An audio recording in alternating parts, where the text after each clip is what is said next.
नाव सुषमा केनी, eureka science क्लबचे founder member व विद्यानिकेतन कॉन्व्हेंट स्कूल कसाल आणि युरेका सायन्स क्लबची मुलं आज या ठिकाणी देवपळण वायंगणी गावची जी देवपळण होते ती बघण्यासाठी आणलेली आहेत आणि अनुभवण्यासाठी आलेली आहेत.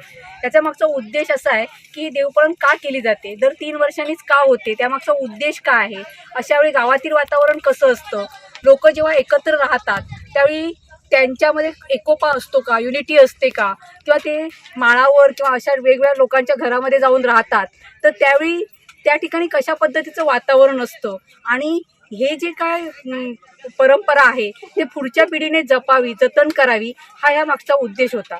आणि त्यासाठी आम्ही ही देवपळण बघण्यासाठी या ठिकाणी आलेलो आहोत. आणि त्याच्यामागचं सायंटिफिक रिझन पण आपण विज्ञान युगात वावरतो, त्यामुळे त्यामागचं सायन्स काय आहे हे पण थोडं शोधण्याचा प्रयत्न करणार आहोत.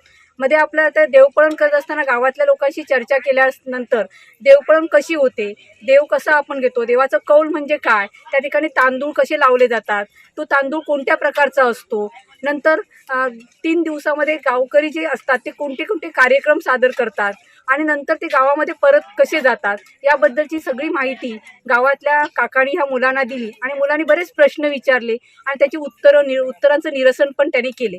आणि हा अनुभव मला वाटतं ह्या मुलांसाठी एक वेगळा अनुभव असणार आहे. आणि ह्याच्यावर मुलं म्हणजे त्याच्यावर कदाचित पुढच्या ह्याच्यामध्ये त्याच्यावर रिसर्च पण करतील आणि ही पद्धत कशी योग्य आहे. कारण ह्याच्यापूर्वी आपण करोनाच्या काळामध्ये सगळ्यांनीच गावपळण केली होती.